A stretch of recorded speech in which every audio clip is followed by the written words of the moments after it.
Hi everyone and welcome to this tutorial from Cape Town in South Africa, and in this video I'm going to be showing you how to build a DALL-E clone, essentially, so an AI image generator that will take prompts and generate images for you. We're going to be generating lots of images based on this text prompt, and we're also going to add another feature that allows us to take an existing image and upload it and then create variations of that image from it.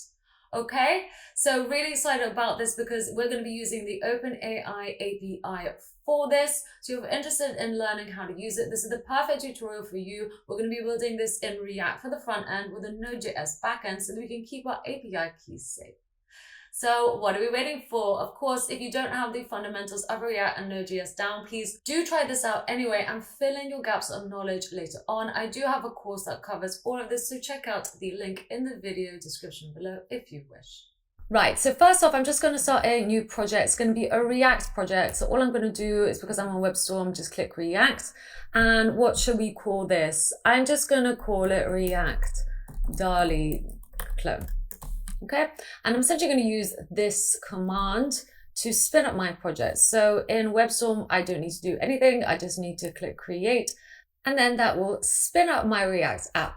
Now, if you're not using WebStorm, just go ahead. I'm just going to make this bigger and go to the directory of your choice. So for me, it's going to be WebStorm projects, and then do npx space. So it's two commands: create React app, so just like we saw, and then whatever you want to call your project. So you can do React DALL-E clone or whatever you want, and hit enter, and that will do exactly the same as what is happening here. Okay, and then you'd have to go into that project, so cd into this project and open it up. So that is just for those who are not using WebStorm. Okay, but I am, so I'm just going to continue and wait for all my files and configuration to populate in this directory for me, so that I can spin up a React project. Okay, if this is a bit too much, or if you are new to React, then please do check out my full site developer course, where we go into this in a lot more detail than I'm going into now. Of course, I'm just assuming that you have the fundamentals down for React, but if you don't, then no worries. Please watch along anyway and fill in the gaps of knowledge later on. So there we go, happy hacking, we are done. And if we look in here, we see all the files and folders are ready for me to use. I'm just going to clean up and delete the ones I don't need. So let's just go ahead and delete these, because we're not going to write any tests. So delete that, delete the logo, delete anyway, delete. Let's go ahead and, yes, we don't want the test file, so that can go. And I'm going to delete the app CSS file because there's not going to be much styling. I'm just going to do it all in one file. So now your index.js file, I'm just going to, again, delete this because we don't need it. I'm going to delete semicolons because I don't like using them. And there we go. So that is what your index.js file should look like at the moment. Let's get rid of everything in the index CSS and your app.js. Again, I'm just going to delete most of this like so. We don't have a logo and we don't import the app CSS file. I'm also going to change this to be a functional expression just because that is my personal preference. So this is what your app.js file should look like. This is what your index CSS file should look like, and this is what your index.js file should look like. You can change this to be JSX files, as essentially we are going to be using JSX. This is JSX. That is totally up to you. I'm not going to, because I just want to get the project done for you so we can learn how to use OpenAI, but it's up to you. So there we go. That is what we have at the moment. Let's carry on. So first off, I'm just going to style this up. Let's work on actually generating images first. So let's do it. So what I'm going to do is just essentially build a kind of input that looks kind of cool. And I'm going to do this by essentially creating a section. So we're going to have two sections. We're going to have this to be the search section. So I'm just going to give the class name of search section, just like so, and let's have another section, and there's going to be to show all our images. So I'm just going to give this the class name of, and let's go with image section, as our images are going to be spilled out into here.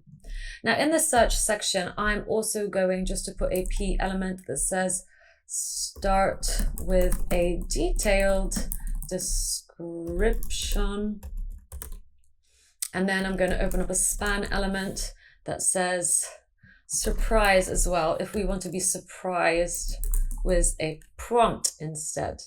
So there we go. Or maybe let's just have surprise me. Okay, so that's what that is going to say. Let's also just pick this out. So I'm going to give this the class name of surprise, so we can pick it out, so we can style it surprise. I'm just going to put this on a new line for you like so. And also we're going to have an on click on here, but let's maybe leave that, or perhaps let's do it. Why not? Let's have some options to be surprised with. So I'm going to write surprise options just like so and make an array. And then in the surprise options, let's have a few commands that we can pass through. So I'm just going to have 3 strings in this array. A blue ostrich eating melon. Let's have a Matisse style shark on the telephone. I'm intrigued to see what that's going to look like. A pineapple sunbathing. I'm looking at the sun now, so I'm going to go with sunbathing on an island because I'm in Cape Town at the moment and I've got the most amazing view of the sea. So I guess that's where that has come from. Ostrich. Hopefully I haven't made any spelling mistakes. So we now have some surprise options. And what I want to do is on click of this, I want to essentially bring back one of these so we can populate it. But let's leave that for now. I just want to carry on building this out a little bit more first. So there we have our P element, that whole thing right here. It's going over 3 lines. And after our P element, I'm actually going to create a div. And it's going to hold our input as well as the button to generate new ones. So I'm going to give this the class name of input container, just like so. And in my input container, I'm going to have an input, which is going to take up the majority of the input container. But on the right of it, I'm also going to have a button that's going to say generate. And it's going to generate whatever images we want based on the prompts we give. So those are my 2 things that I'm going to put in here. Maybe let's also have a placeholder for this. So just so we know what kind, and some inspiration, I guess, for the prompt. Let's have an impressionist oil painting of a sunflower in a purple vase, ... Again, I'm just going to put this on a new line because I want you to be able to read everything. So that is one thing that we're going to have on the input. And the button, again, there's going to be an on click on here. But other than that, I think we are now done. We just need to style this up a little bit. So let's go ahead and first pick out the app. First off as well, I'm going to also just grab the whole body. So the whole body of the app that we are building. Let's make it a bit bigger. And I just want to get rid of any default margin and padding. So I'm just going to go with margin 0, padding 0. That's actually very large. We don't need it that big. I'm also just going to make sure the whole body takes 100% of the viewport width and 100 of the viewport height. And then let's also give it a background color. I'm going to go with a slightly off-white. So FAFAFC is what I've chosen. You can kind of see the preview here. And I'm just going to make sure that all the text is also the same color. So this kind of gray. There we go. I'm also just going to make sure that everything, so star means everything, everything in here is going to have the font family of sans serif. You can have a backup, I can't be bothered. But if you want, you can, of course, have like a few more here as backups to sans serif. But sans serif is a pretty stable one. I think all browsers are compatible with it. So great. So that is my body. One other thing that I'm going to do is actually say, so at the moment, let's start this up. I could just go ahead and click here and that will run the command npm run start for me. So this command right here. But if you are not in WebStorm, of course, you need to go into WebStorm projects again and find React DALI clone OpenAI. Okay, so just go ahead and do that, making sure to spell that correctly. And once you're in here, you will do npm run start to start up that project. Again, I don't have to. I'm just going to click here and that will open that up for me. So there we go. It's opening up on localhost 3000. And there we go. That's what it looks like. I'm going to inspect the page so we can view the console and see what's up. So this is what it looks like at the moment. Our elements are here. And if you move this down, you will see in the body, okay, we have the root and the app is injected into there. And then we've got the search section and the image section, which doesn't have anything in it at the moment. But let's style these up a little bit more. So I'm just going to minimize that and keep that running. And now let's get the search section, just like so. Just going to minimize that. And the search section, I'm going to make sure that the width is 100%. And then I'm going to center everything in there. So I'm going to initialize Flexbox. And now I'm going to do flex direction to make sure that everything stacks on top of each other. So like a column. And I'm going to center everything using justify content center. So at the moment, that is my search section. Everything is centered from the top to bottom. And now what I'm also going to do is get the parent, so the app, and make sure that these two are kind of not going all the way to the sides. I actually want the app to be only 90 of the viewport width. So let's grab the app itself. So the element with the class of app, and I'm going to assign the width of 90 viewport width to it. Okay. And now just center it in the body. So let's grab the body again and use display flex, justify content, center. So now that should be centered. So great, that is what it looks like at the moment. Let's get to styling the span with the class of surprise me next. So once again, I'm just going to find the element with the class of surprise, because that was the class we applied to that. And I'm just going to make sure that the background color is a color that I have picked out previously. So there we go. I'm going to make sure that the font is black.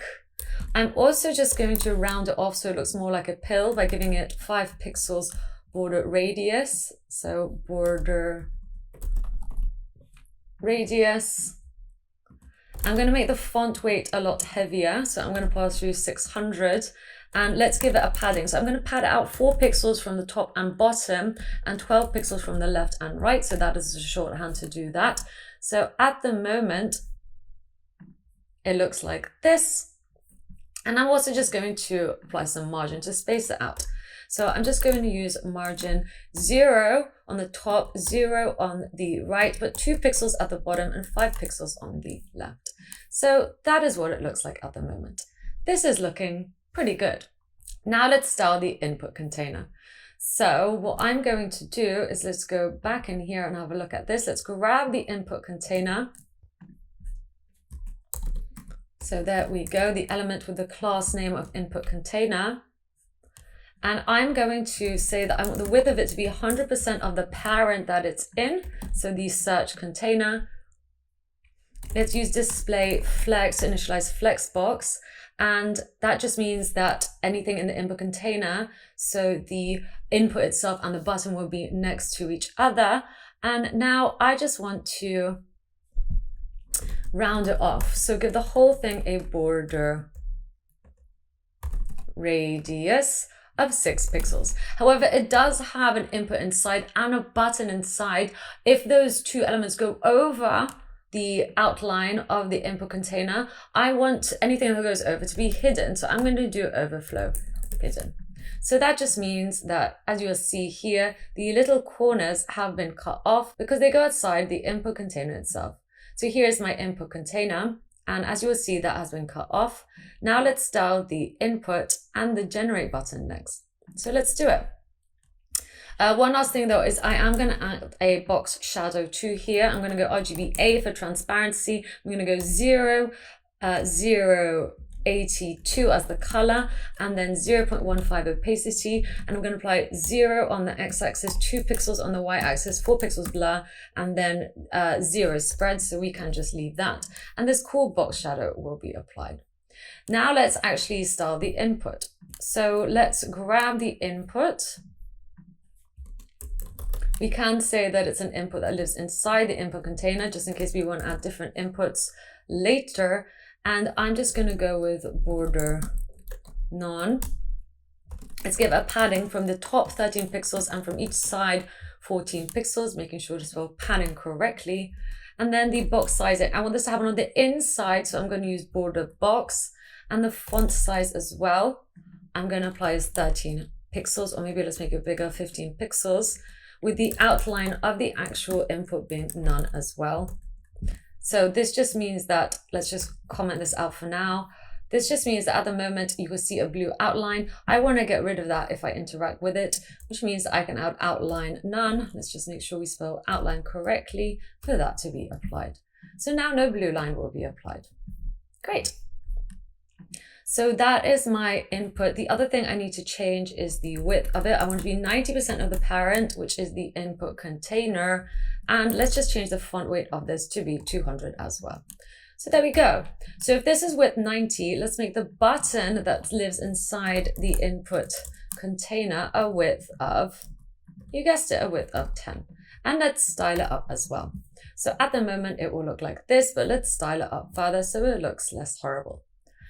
So one other thing, however, is on the input itself. I'm just going to change the placeholder text. So if you ever want to change the placeholder text, you can. So at the moment, obviously, let's just click off this. It looks like that.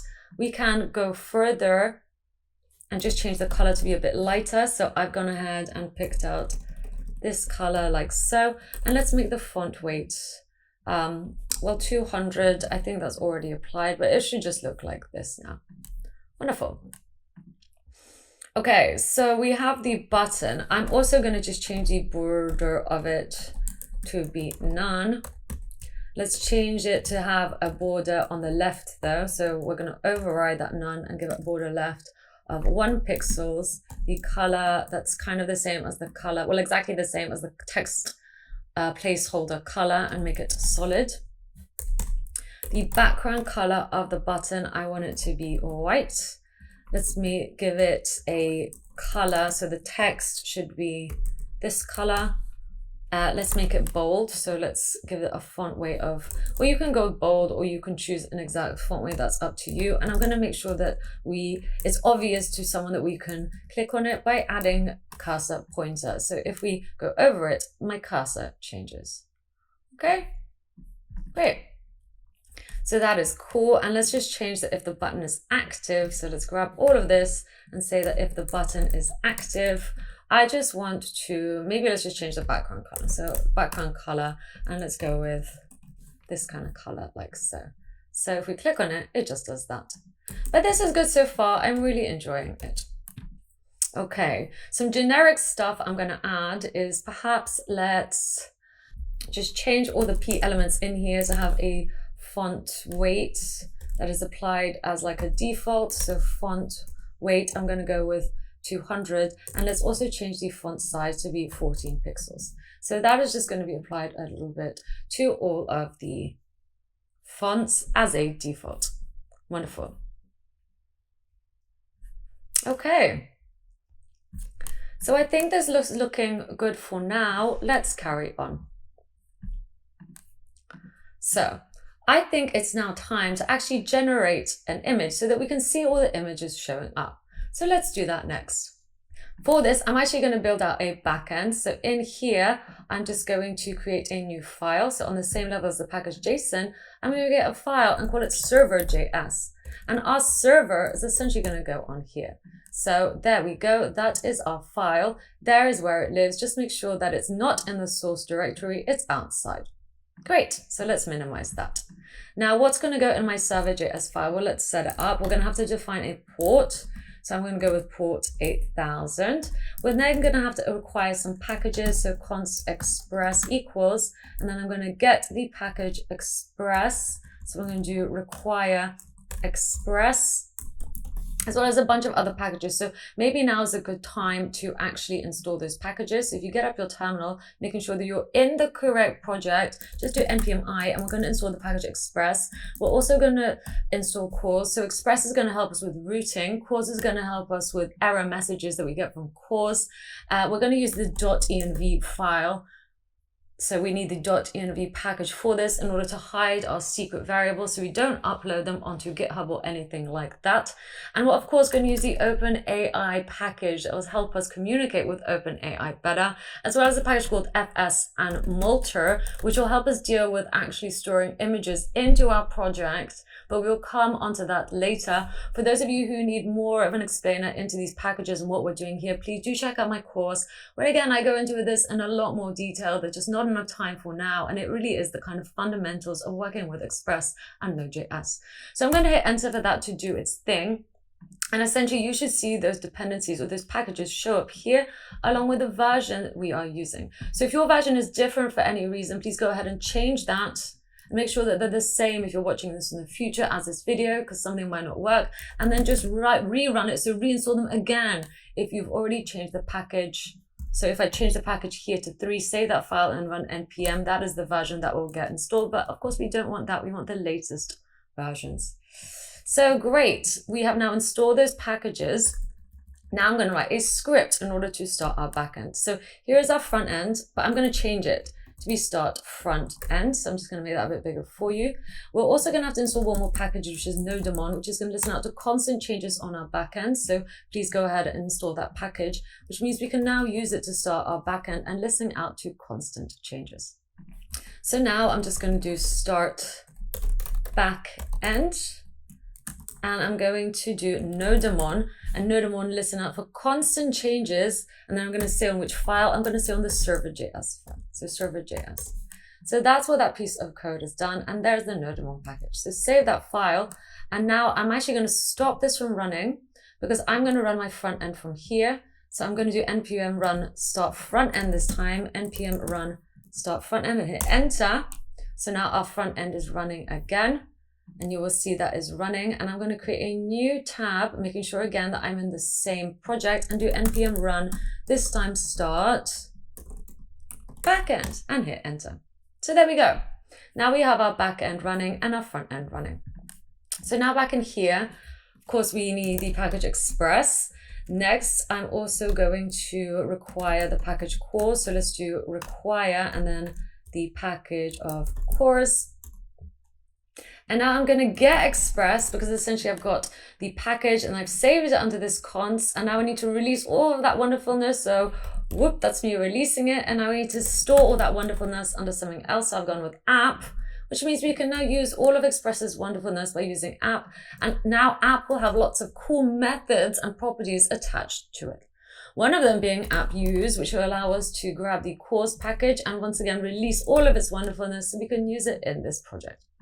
Okay, so hopefully I've explained that well. The other thing we need to do is actually use app use, and we're going to get Express and release JSON. So use the method of JSON on it. So we can actually work with JSON where we're sending JSON from the front end of our project to the back end of our project. If you don't have this, you won't be able to send stuff from the front end to the back end, specifically JSON. So great. The other thing we need to do is require the package .env, and this will allow us to essentially create .env files to store our variables secretly, and we're going to have to do that because we're going to store our OpenAI API key. Cool. So I think that should be it for now. We do have a few more to use, but I think let's cross that path when it gets to it. So now I can, of course, use app, and it will come with a cool method called listen, which will allow us to listen out to a port. So that is one thing we're going to pass through. And the second thing is a callback, and we're just going to console log your server is running on port and then the port number. Okay, so let's check it out. So now if I look at my terminal, that shows up, and if I make any changes here, it will rerun it. So I just saved the project again, and it's rerun it. So that's what Nodemon does. Nodemon essentially listens out for constant changes on our backend. Cool. So now that we have done that, let's get to using the OpenAI API. So all I am going to do is essentially go to the OpenAI documentation. Let's go to developers. Let's go to API reference. Of course, making sure that you are signed in, right? So I hope you're signed in. And all I'm going to do is essentially, we're going to create images first. So this is going to help us. We're going to use the Node.js for this. And this is the endpoint we're going to use to create images. We want to create 10 images. So 10 is a number we can pass through. We can pass through the number of images to generate. We can get up to 10. So let's go get to it. The other thing we're going to pass through is the size of the image. It has to be one of these three. And then as a default response, we're going to get a URL to the image. That's fine. We're not going to pass that through. In fact, we're just going to pass through the prompt, which is required, the amount of images we want to get, and the size of the image. So that's what we're going to do. It's already kind of done for us here. So all I'm going to do is take all of this. Again, make sure you are logged in, because we are going to have to get our API key from here. But essentially, here is the URL you need to be at. Images, create image, and then under create image, make sure you're on Node.js and literally just copy all this code. And then we're just going to write a route. So what's the route going to be? I think if we're going to use post, let's say that if we go to / images, you can go to whatever you want, right? That's up to you. We're going to essentially do this. Okay, great. Of course, we have to pass through a request and response. That is just part of the syntax for using express routes. And we have to make this an async function, as we are using the await keyword here. And as we know, to use the await keyword, we have to make it in an async function, because we need to await for this to come back.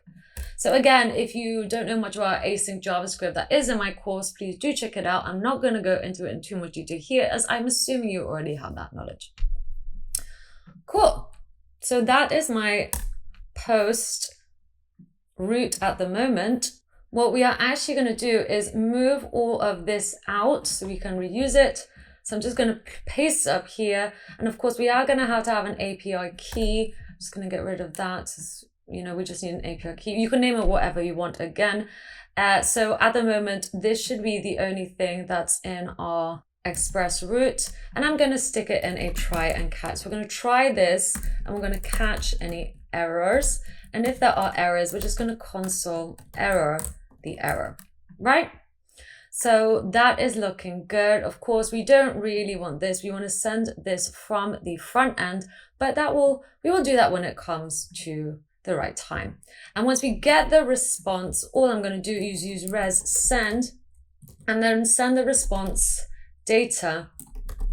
I'll show you why. Let's just console log the data to see what comes back. Okay, so actually let's just console log the response, sorry. But if you actually look in here, you can kind of see the response. Okay, we get the response data, and this was the objects that comes back, and we just want to get the data, which is this array, which holds objects, which have URLs in them. But I will show you. So cool, that is what happens when we essentially make a post request to localhost localhost 8000 / images, but don't believe me, I'm going to show you. So let's do it. On the front end, what I'm going to do is actually add an on click to here. So on click, what do I want to happen? Well, on click, I'm just going to get the images, right? So let's define get images. I'm going to do so up here. So const get images is what I am going to call this function. And once again, I'm going to use try and catch. I'm going to catch any errors, and we're just going to console error the errors that come back. And then in here, I'm going to again use await, because the fetch API essentially is an async function. So we need to await for whatever comes back to us. And we're going to save the response. So we're going to save the response, and we're using the await keyword here, which means this needs to be an async function, as await cannot live in a function that is not async. And like I said, we're going to go to HTTP localhost, as we defined 8000 / images. So that is the route that we made. We could have called it whatever. If you change it here, then of course you need to change it here too. And then we're just going to pass through some options. So let's define those options. const options, just like so. And we're going to pass through the method. It's a post method, right? Because it's a post method here. We're going to send some JSON, which we're going to replace here. So that is why it's a post request. And along with the method, I'm just going to pass through the body. It's going to be an object, okay, that's going to send a message, which is essentially going to be the value of our input, right? So at the moment, I'm just going to go with blah, make sure that is inside the object. I'm going to have to wrap this in JSON stringify in order to send this whole object as JSON. Okay, great. And outside of this, we also need to pass through some headers just to tell this that we are working with JSON. So I'm going to do content type and then application JSON. So just like so. Cool. And once we get that response, I'm just going to get its JSON, but this is also an async method, so we have to await it, and we have to await the response. Let's say this as maybe data, and there we go. And I'm just going to console log the data. So that's a lot. Let's see if it works. Of course, we aren't passing anything through. We're not even passing blur to the backend. Well, technically we are, but that's not what we're sending to the API. A cute baby sea otter is what we're sending to the API. So let's do it. Let's try this out. I'm just going to go back to my project. Let's get up our console log. And then let's also not forget to get our API key. So I'm going to show you where to get that. It's just under here. We're going to view the API keys and we can create a new one. So I've just gone ahead and created that. Of course, this will not be accessible to you. I will delete this. So don't think you can go and use mine and use all my free credits.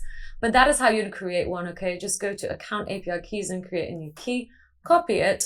And then I'm just going to, for now, paste it here. Or in fact, let's just make the env file. I'm just going to create a new file. Let's call it .env and add, and then I'm going to define API key equals, and then put that string. We don't need to put it in quotations as the string is implied. And it just means I can now use process env thanks to this piece of code right here in order to look into my env file and find API key. So we find it and get its value. So that's all I've done. Let's carry on. So yes, now if I go ahead and click generate, we should be able to communicate with our API. And we're just going to pass through a cute baby sea otter, and then we should get back 2 images for us. So if we look in the terminal, this is the whole response. However, if we go .data, like I said, we're going into the data object. Let's try again. I'm just going to click generate again, and let's have a look. So we're waiting for changes. We'll wait a little bit longer. And there we go. So we've got the data, and here's our array of 2 URLs, and they should be of 2 cute baby otters. Let's have a look. Okay, so here is one. It is a cute baby otter. Wonderful. So that is working, and that's what we are sending back to the front end so that we can use it here. So we can now map these 2 images onto here. So let's do that next. Back on the front end, let's actually just make this a bit smaller now, or actually just, get rid of that completely. I'm going to use state. So let's go ahead and import the use state hook, import use state from React, so we can save stuff to the state of this component. So I'm going to do const, let's maybe save the, what should we call this? I guess images, right? That's what they are. Images, set images, use state. Let's start off with null. And now once we get back that data, so the response is data, which is what we're console logging out here. So it's an array of 2 objects. I'm going to use set images to just set that data, right? So now we're going to have images, and we can now get the images to show up. So all I'm going to do is in the image section, let's open this up. And then if essentially images exist, I want to map each image, we're going to have to get the index as well, because we're going to have to essentially map that onto a key. So let's get each image and let's get an index. We're not really going to use this. I'm just going to underscore it. And then I am going to create an image element. Like I said, this is very simple. So, you know, if you want to build this out and create components, please do. This is just to get us used to using the OpenAI API. Let's go ahead and add in key. So I'm going to use index. And now I'm going to add the source. And the source of this is going to be the image. Well, if we look at what's coming back to us, here is my first item. It's an object. So we're going to use dot notation to get the URL. So I'm going to do .url, and as some alternative text, I'm just going to do generated image of, and then I guess whatever my prompt was, right? So actually what we can do is just put in the value. So the value is going to be my prompt, which of course we haven't written yet, but I think that's kind of a cool way to do it, right? Because we need this for the visually impaired. So now, maybe let's just get the value. So I'm just going to save the value of the input up here to const value set value. And then let's do use state null to start off with. However, we can set the value on the input change. So on change of this, I'm just going to get the event and then set value e target value. So that is how you would change the value of the input. We can also display it in here just by passing through the value. Okay, so now if we have a look, in fact, I'm just going to console log this out too. Up here, console log value. Right, so at the moment value is null, but if I change this, it changes here, and that's what we can send over when we make a request. Cool. So we are saving the value and then we're just showing it here. We're also going to save it here of the generated image once we have the images back. So now that we are mapping that on, let's have a look. So let's have a look here. Why is it shouting at us? Okay, so we want to essentially map those images, right, onto images, and that's what we are doing. However, let's also make sure that each image that lives inside the element of the images section. So let's grab the images section again. Okay, and down here, I'm going to grab the image section and just make sure that its width does span 100% of the parent. I'm also just going to make sure that everything wraps over each other. So I'm going to initialize Flexbox for that. I'm also then going to make sure that it wraps over, right? So I'm going to do flex wrap wrap. And then I'm also going to align items stretch, so they stretch out, and I'm going to justify content space between so that the images kind of stretch. Okay, but of course we won't really be able to see anything until we get the images. So let's just say that any image that lives inside the image section is going to, let's give each one a margin of 1 pixel, so they're spaced out from each other. Let's also give them a min width of 250 pixels, but then also a max width of, let's say 33% of the parent. I'm also going to use flex grow to make sure that they stretch out. Okay, cool. What I'm also going to do, so at the moment we really won't see much. Let's maybe generate this again and wait for those little otters to come back. So let's wait, even though it'll be hard to see with 2. So maybe let's just change the amount that come back. Sorry about that. Let's just change it to 10 baby otters. And let's try it again. So generate. Okay, and now we're gonna have 10. We're gonna see what it looks like when there's lots of images populating our app. Of course, it does take a while for this API to do its thing. We are working with images as well, so it will take some time in order for that to show up. Okay, so there we go. Here's our 10 images, and here's our 10 baby otters. How cute is that? We should probably space it out from the top, but we will deal with that later. I just want to show you that this is what it looks like. And then we can even add media queries. So I can add a media query. Let's go back here. And I'm just going to do at media max width. Let's go with 556 pixels. And then I'm just going to say that any image that lives inside the image section is actually just going to have a max width of 100%. So it's going to essentially take up the whole space if I get to a certain point. Cool, right? Okay. What else do I want to do? Maybe let's also get the search section. So search section and assign it a height, I don't know, 300 pixels, whatever you think will look nice. So I think that looks okay. We can make it smaller. Like, honestly, this is just styling that you can get way too wrapped up in when we just want to learn how to use the OpenAI. But, you know, I think that looks better. So now let's actually get to passing the value through so we don't just get otters. I'm going to show you how to do that next. So let's go back to the app. We are setting the value here, right? So now all I'm going to do is get that value and replace it with blur. So there we go, making sure that is code. And that means that's going to be passed over with our option. So that on the server, that gets sent over. And it's part of the body, right? So if we look at here, it's going to be part of the request body message. And this is an object, so we use dot notation.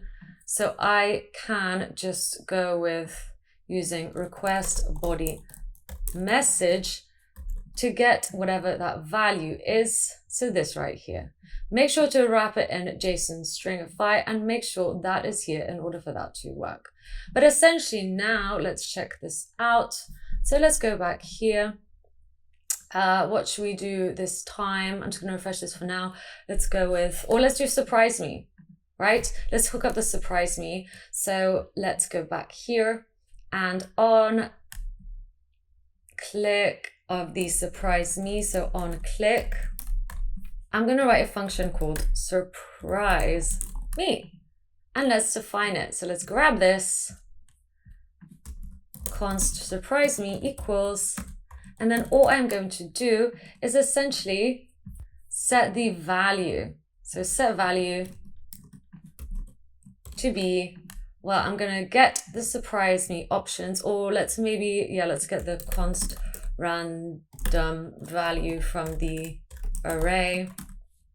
I'm going to get the surprise options and I'm going to pass through into them to get back a random number from 0 to 2, as that is index 0, 1, and 2. And to do that, I'm going to essentially use math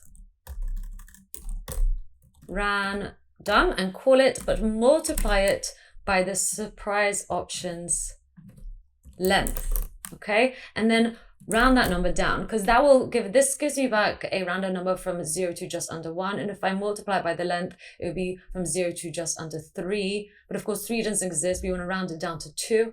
So that's why I pass it through math. Sure. Okay, so that is how you would get a random value, and we just pass it through into set value. So now if I click on here, how cool is that? Let's go with a Matisse style shark on a telephone and generate and wait for that to do its thing. And we get our 10 sharks. This is cool. And here they are. Here are 10 randomly generated sharks. I love them. They're pretty awesome. Of course, it will take a while for the images to download, but I mean, this is like super arty and I'm really into it. Of course, we can write our own thing. So we can do a cool ice cream and generate. You will see how that value is updating every time we type it, but that value will only be sent once we hit generate as well. So that is something that you should know. Okay, and then that's replacing the images here of cool ice creams. Okay, of course, we have to wait a little bit for that to completely be replaced. One thing we can do is when we click the surprise me, we actually set the images to be null first, as well as I think when we get the images again, let's just reset that. And actually also, let's say that if value equals null, right? So if we just click it but there's no value, then we're going to set an error message. And that error message is going to say error must have a search term, right? Okay, and then I'm going to return out of this because we don't want to do anything else. So let's set error messages, const error set error use state. We're going to have a null to start. We're going to set the error. And if we do have an error, I'm just going to display it down here. I'm actually just going to maybe display it, I think, let's go with just outside of the input container down here. I'm just going to show the error if one exists. So maybe let's wrap it, if error exists, then we show the p element with the error. So no p element exists unless there's an error present. Okay, so now let's check it out. A cool hat and generate and wait for that to do its thing. And we get some cool hats. And if we click surprise me, it'll clear those images so that we can start fresh and we can generate our surprise me prompt. Okay. And again, same if we want to remove this, it's some more cool hats and generate. It will clear those images so we can start fresh. So that is a much better approach. Right, so generate 10 images. They look pretty cool. I think now I'm really excited to show you this next part as this took me a while to figure out. So I'm excited to share my result with you. And it's all about generating variations of an image that already exists. So this was interesting because we're going to have to figure out how to upload existing images onto here, not just write prompts, and use the images, create image variation endpoint for this part.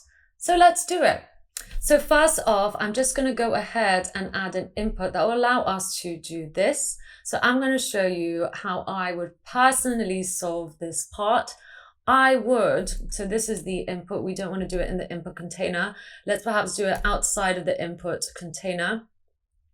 So what I'm going to do is actually create a p element outside of the input container. So just make sure that is finished here. And here, what I'm going to do, maybe let's just format this a little bit better while we are at it. Okay, so there we go. I'm going to use a p element and I'm just going to write or let's actually also give this a class name so we can pick it out. I'm going to give the class name of extra info. So just like that, we're going to have or, and then I'm going to actually create a span. But this span, so maybe let's put this on a new line. This span is going to hold a bunch of stuff. It's going to hold a label.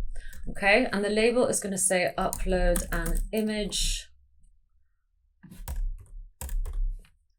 Okay, it's all part of one sentence. So that's going to say upload an image, and this label is for. So let's use HTML4. This is for something with the ID of file. So it's going to be an input, okay, with the ID of file. So that's how you would link them up. So that if we click on the label, it will affect this input. I'm going to show you what I mean. And here, this is going to have files, but it's also going to have an accept, and it's going to accept all types of image. So I'm just going to go with image like this. And it's going to take the type of file. So at the moment, if I look at this, it will look like that. Or upload an image, but I want to hide this part, okay? And what I want to happen is if I click on upload an image, then it chooses an image for me without actually showing this part. So let's add hidden to this to hide that. Okay. So or upload an image, and then I'm just going to put some more text, and that is going to say to edit. Okay, so there we go. Maybe it just needs a space to edit here. So I'm going to put a space there, put a space there, ID match, otherwise that will not work. And it just means that now if I go ahead and click on here, that should open that up, okay? And now what I'm going to do is actually grab this class of extra info, and I'm just going to make sure that the text is centered. So extra info, and then I'm going to go with text align center. So there we go, that is now done. However, why is this not centered? Let's have a look back here. Class name, and wonderful. So now we can upload new images. This is great. Part one is kind of done. Now let's move on. So I'm going to go back in here, And what do I want to do? Well, if we click on this, so if we click on this whole thing, I want a modal to pop up and a bunch of other stuff. So I'm going to do on change of this input. So if we select something from the files, make sure to have type file on this input in order for this input to look the way it does. I'm going to upload an image so we can view it. So let's define upload image. So I'm going to maybe do so here. So let's get rid of that. Const upload image equals, and then we're going to get whatever. So we're going to pass to E, because we're going to get the E target file. So the files we uploaded. So if I just console log E target files, I'm going to show you what happens. So back in here, let's upload this test image. Okay, this is what comes back. And we just want to get that first item. So it's a file called test.png. So there it is. So we could just go into this and get the first item from it because we just want one. So there will always just be one because we chose to get a singular file. So there we go. So now that we have that file, what I want to do is create a form. So we can send over the whole form. So I'm going to do const form data equals, and I'm going to create a new form data constructor. So now to append to this existing form data, I'm going to use append, and we are going to essentially append a file, so the property file, along with the eTarget file. So we're sending that over with the form data. We need to send that over with the form data in order for this to work. You can, of course, send other stuff too. That is totally up to you. Then what I'm going to do is set the selected image. So set selected image, and I'm just going to pass through this so we know what the selected image is. And of course, we need to save that to state. So let's do const selected image, set selected image, and then we're going to use state null because it's going to be nothing at first. We are just essentially storing whatever image we select to this component. Okay, great. And now all I'm going to do is just send that image to my backend. So what I am going to do is use try and catch to catch any errors. And I'm going to use the await fetch. So we need to make this an async function.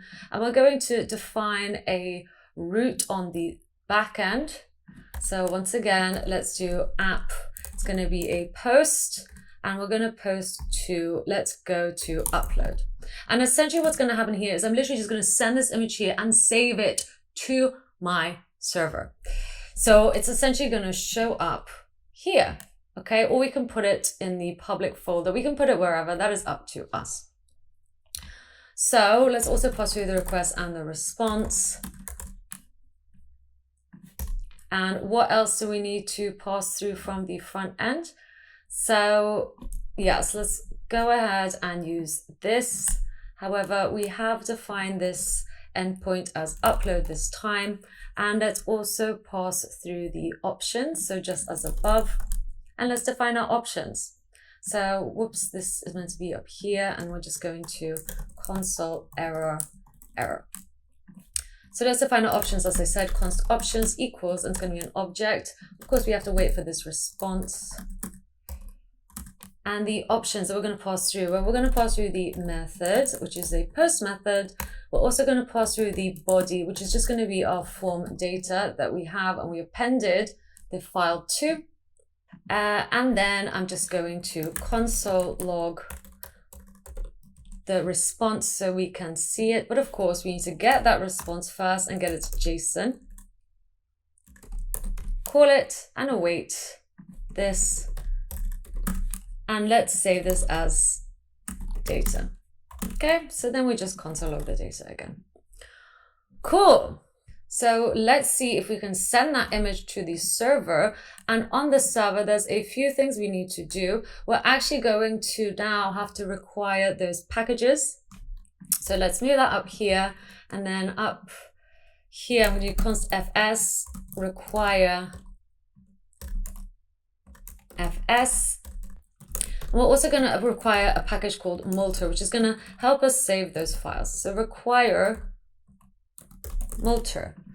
So once we have those two, we are now ready to start essentially adding files to our repository by sending them to our backend. So all I'm going to do, I did get this code from the documentation. So we're going to use upload, and upload we're going to define up here. So maybe actually let's define it here where we define a bunch of other stuff. I'm just going to make this smaller for now. I'm going to do const upload equals, I'm going to use multer, and we're just going to pass through storage, and storage we're going to also define, and we're going to be working with single files, right? So we'll do file single. Okay, so let's define storage now, const storage, and here's where we're going to essentially define where we want to store those files. So multer disk storage. I'm going to open this up. I'm going to pass through an object. I'm going to define the destination. The destination here is the syntax again. So again, I've just taken this from the documentation. We're going to do CB, and then we're going to save it to the public directory in this project. So they're going to be saved in here. Okay, so that's what I've written. If you want to just be saved, you know, like in the root of your project, you could do this, right? So that is what you can do as well. So I've just defined where I want to save these files. Next, I'm also going to define how I want the file name to look. So again, I could do request file CB. And now I'm going to do CB null, and then I'm just going to use today's date and call it. So I get today's date, plus I'm going to use this little line, this dash, plus the original file name. So file original name. Okay, because if we console log file here, you will see the whole file object. So console log file, I'm going to show you what this looks like. Let's go ahead and just put in the string of file as well so you can see a bit better. So I believe that's it. Here are the things you will need. So those two right here. So now we can use upload that we defined up there. And again, request, response, and let's pass through errors. And this code I literally just got from the documentation. So if there's an error, just send back the errors. Otherwise, I'm just going to console log the request file. Okay, great. So now let's check it out. I'm going to go back here and let's upload an image. I'm going to just go with this test or teast. Okay, so that's the file, and that should have triggered my request. So if I look in here and let's look at the terminal. Okay, I believe that should have worked. I can see that here's the date, right? And here's the dash, and here's my original file name. So that has worked. That's the whole file. And essentially I did file.original name to get the original name, right? So that's what we did, file original name. So I've consolidated the file, I've looked in the object and got the file name and appended it with the date now to create, let's look in public, this file right here. So how cool is that? We've just saved a PNG file into our project. Okay, really cool. And like I said, if I just did this and then let's try it again. So let's upload, maybe let's just pick the same file, teast.com.png. And now if we look in here and let's just wait a bit, ta-da, you will see that file is now in here, not in the public directory. But I do want them to be saved in the public directory, so I'm just going to put that back. So I'm just going to delete these for now so we can carry on. But essentially, we are saving files into our project. How cool is that? Wonderful. So something I didn't say, and this is kind of important, is that the images must be a certain size. So the three sizes that we saw at the beginning, one was 256 by 256. So make sure your image is that size in order for it to work correctly, or the other two that you saw. Now, of course, this is a very basic tutorial on how to use the OpenAI API. It would be cool for you to be able to crop images in here, but it's outside of the scope of this project. So just make sure to upload the correct files if you want to build this out correctly. But we compute a few stoppers. So for example, let's put out a modal that only allows you to upload certain size images next. So again, I just did that, and here is my image. It's got the date as well as what I call the image, which is 256 by 256 PNG, which is the size of that image. So we are saving these images back here. The next thing we need to do is actually send them over to our backend. But before we do that, I actually want to build a modal first so we can see the image and its preview.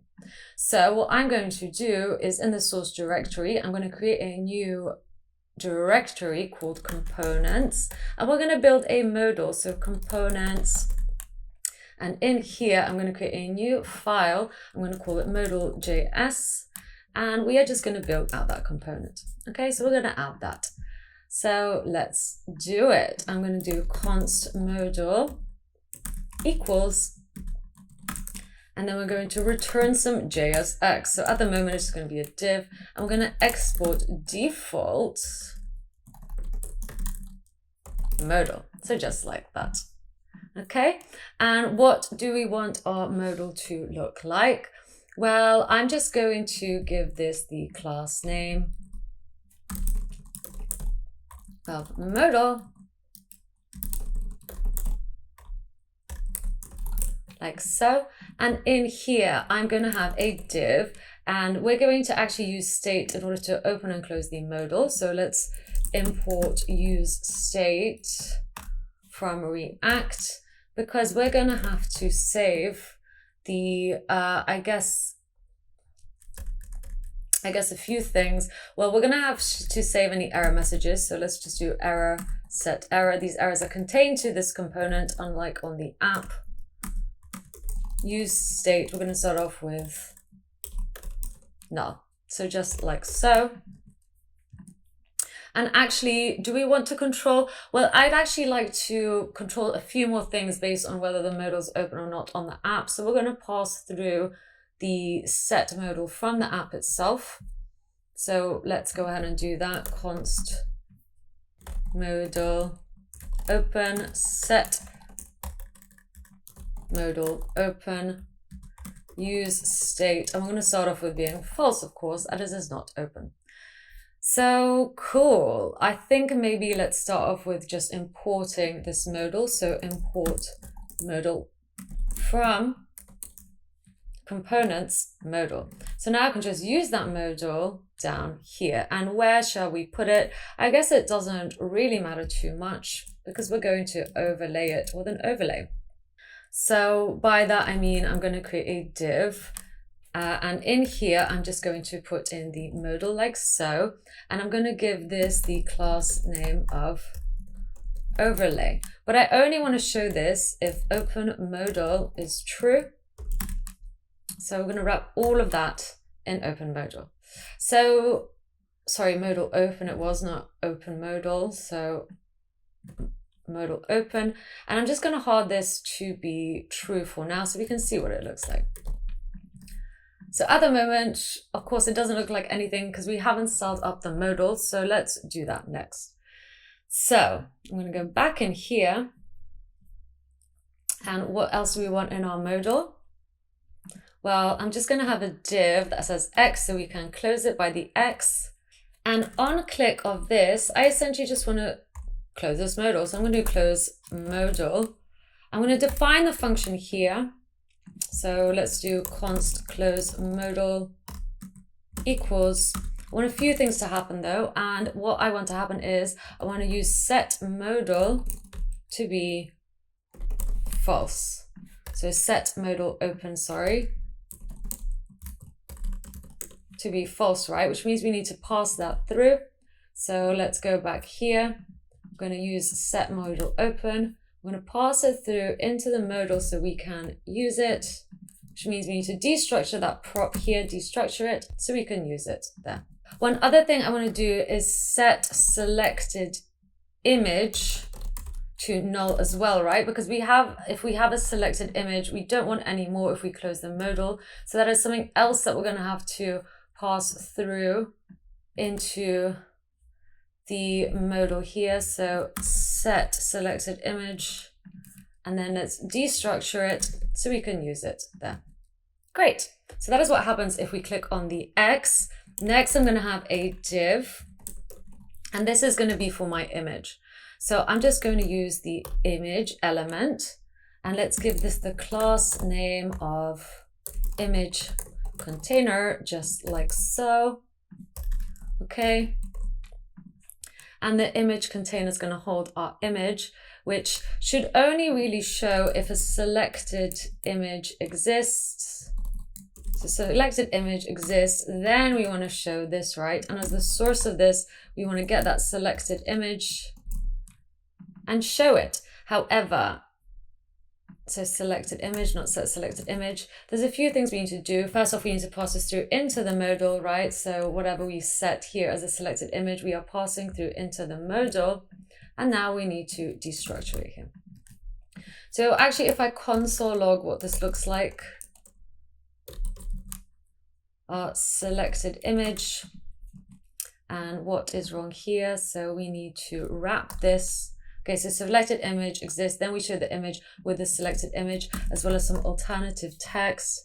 Let's go with uploaded image. However, it will not work because, so let's go ahead and do this. Let's go with this image right here, open. Our selected image will look like this because at the moment it looks like an object like this. We need to pass it through URL. I'm going to show you URL, create object URL, and then pass that through. Okay, so we're passing that whole thing into here. So now we can see it. And great. So once again, let's upload an image. And then here is our modal. Let's also put in a button so that we can generate from that selected image. So after the image container, I'm going to just put a button that says generate. Okay, and let's style this up. So first off, what I'm going to do is just grab the, well, actually, let's grab the overlay first. So let's grab the class name of overlay just down here. And I'm going to position this. So I'm going to give this position absolute, top 0, left 0. I'm going to make it take up the whole width, so 100 viewport width, and the whole height, so 100 viewport height, and give it a background color. A background color that is transparent, so we can still kind of see everything behind it. So let's go with black and 0.15 opacity. So that is what it's going to look like. I'm also going to make sure we can't scroll by giving overflow hidden. Okay, so there we go. That is what it looks like at the moment. And we can't scroll thanks to overflow hidden. Next, I'm just going to center everything. So first off, I think let's initialize flexbox. Now I'm going to use justify content center and align items center as well. Okay, so there we go. And the last thing I'm going to do is just make sure it's in front of everything by giving it Z index of 10. Okay, just making sure that it's 100% in front of everything. So that is what it looks like. And if we close it here, it shuts the modal. Let's try again. Let's open up a new image. Okay, that does not work. I wonder why. Let's just refresh. Close that. We are overriding this. So let's make this back to be false again. So we start off with the modal being closed. So let's go back to here and scroll down. As soon as we save that form data, we're also going to set modal open to be true. Okay, great. So let's try again. Upload. Amazing. And now let's style this up a little bit further. So all I'm going to do is now back on the index CSS after the overlay, I'm going to get the element with the class of modal. I'm going to position it relative. I'm also going to make sure that the Z index is the highest. So let's just go with 100 to be safe. Let's make the background color white. And now I'm going to give a padding of 10 pixels, a border radius to round it off of 10 pixels. Let's go with display flex. And I'm going to go with flex direction column to make sure that everything's stacked over each other. So at the moment it should like this. And now let's style the button too. So let's grab the button that lives inside the modal. And I'm just going to make sure that the width is 100%. The padding is 20 pixels and border is going to be none. And now if we actually make it active, so if we click on it, I'm just going to change the background color. So let's go background color and then FAFC. So that is much more, I think, what it should look like. I'm happier with that. Cool. I'm just going to change the X text icon. So choose one of these instead, just to make it look that little bit cooler. So let's go with maybe this one instead. And on the modal, I'm just going to replace that like so. Okay, so that is better. Okay, so let's try again. Great.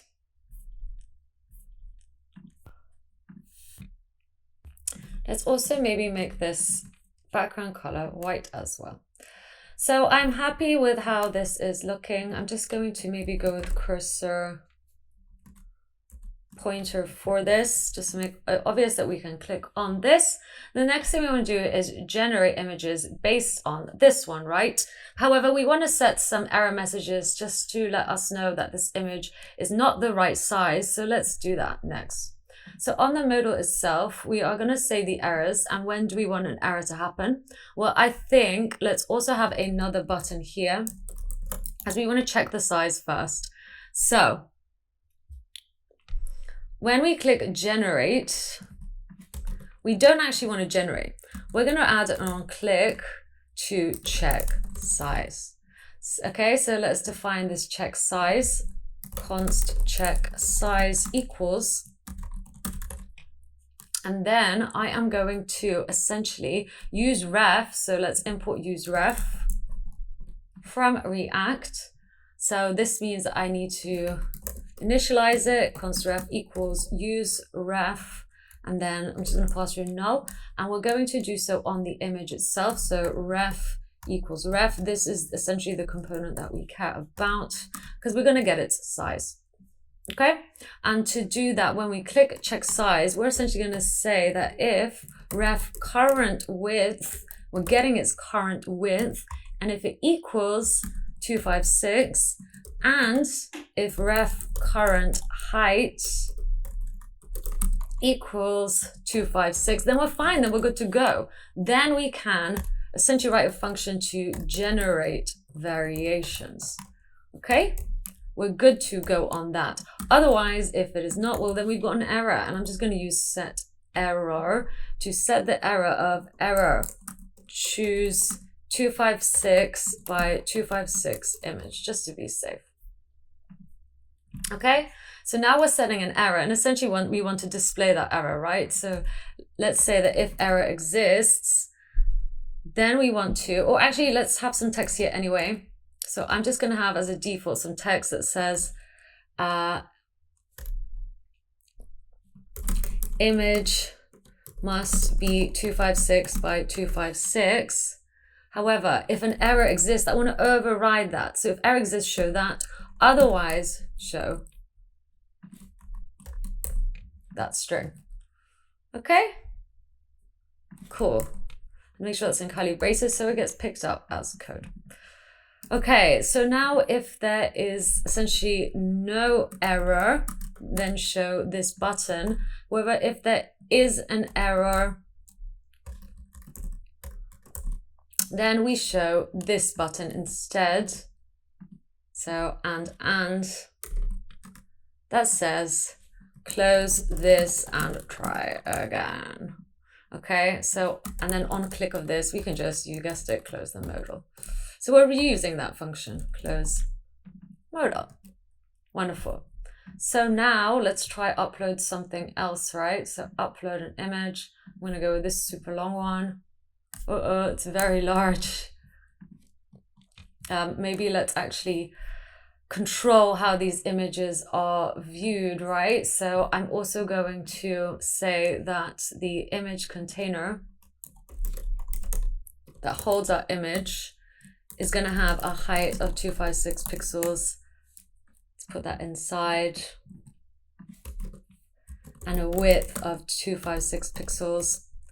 And then I'm also just going to do overflow hidden. So it's really obvious that the image is too big because it will look like this, or look all cut off.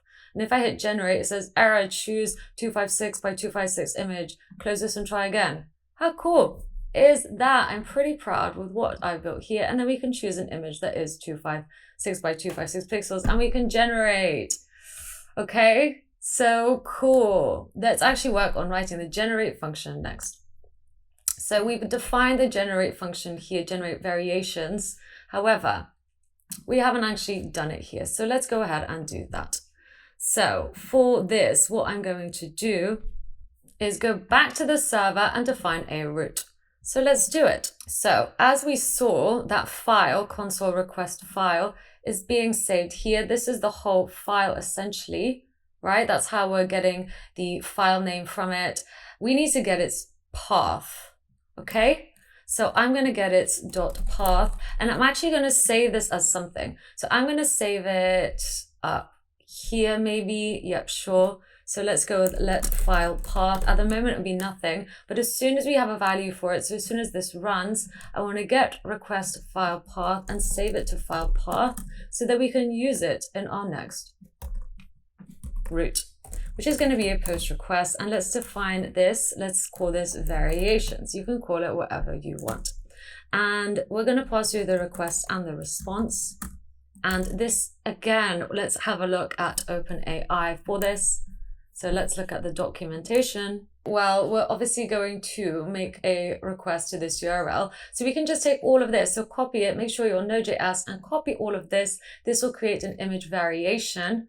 Let's go back in here and let's go ahead and use try and catch again. So try, I'm going to paste that in like so. We don't need this as we've already done that. And we've already defined OpenAI. So we just need the response. We have the await keyword there. So we need to make this an async function. And now let's catch any errors. So try and then catch error, console error, the error. Okay, so that's what we have done. And now we can get that response and we're just going to send send response, and the object, so response data comes back as this. So we need to do dot data again.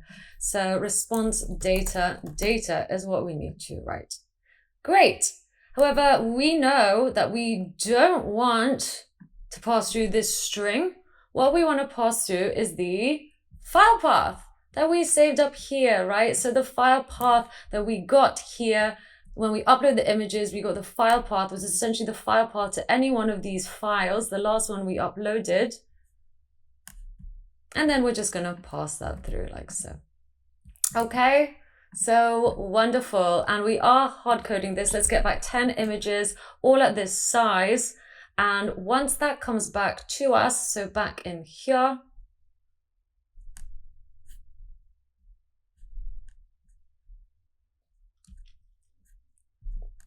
let's get the response. So let's actually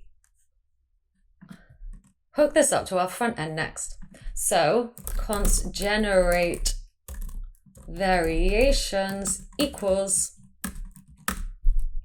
and then all I'm going to do is try and catch again. So try and let's catch any errors. So catch error, console error, and we are going to try, well, we're going to use await fetch, and we're going to go to localhost 8000 / variations this time, right? So make sure that is in a string.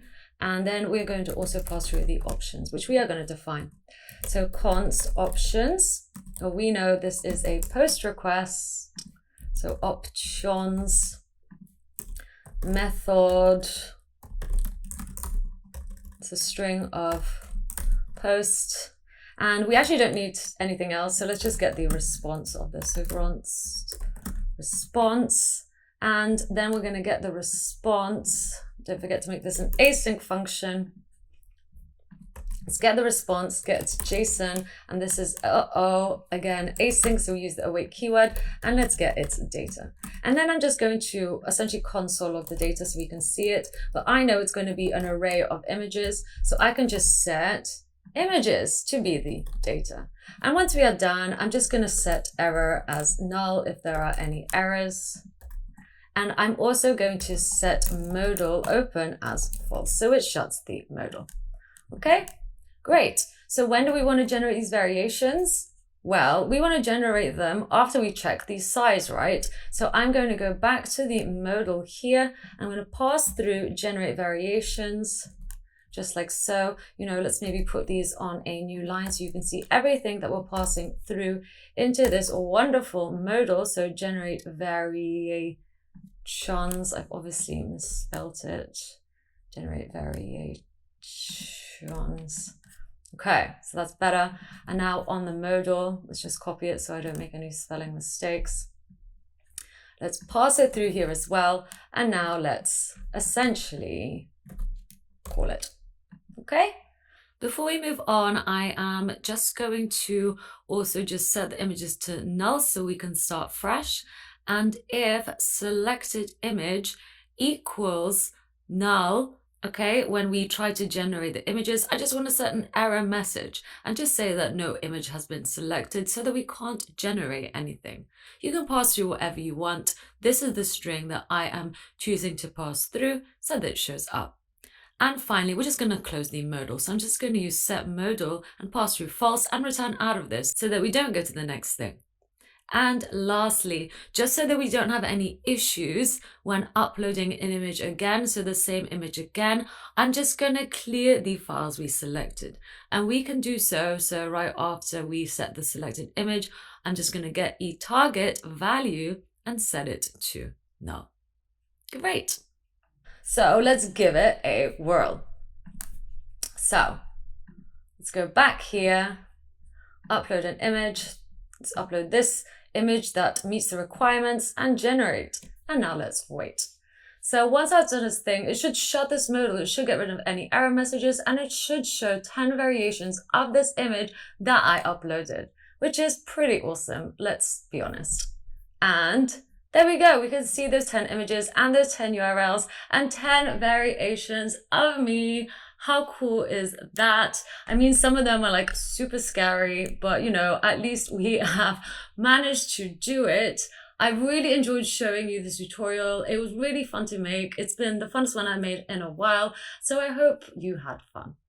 Thanks so much again, and don't forget to clean up your code, get rid of, you know, like we used RGB and hex, and we also used variations of different quote marks, and we haven't formatted the code, so please go ahead and do that. And take this project, make it your own, you know, style it up. There is so much to do. It is yours. And then we can clear again.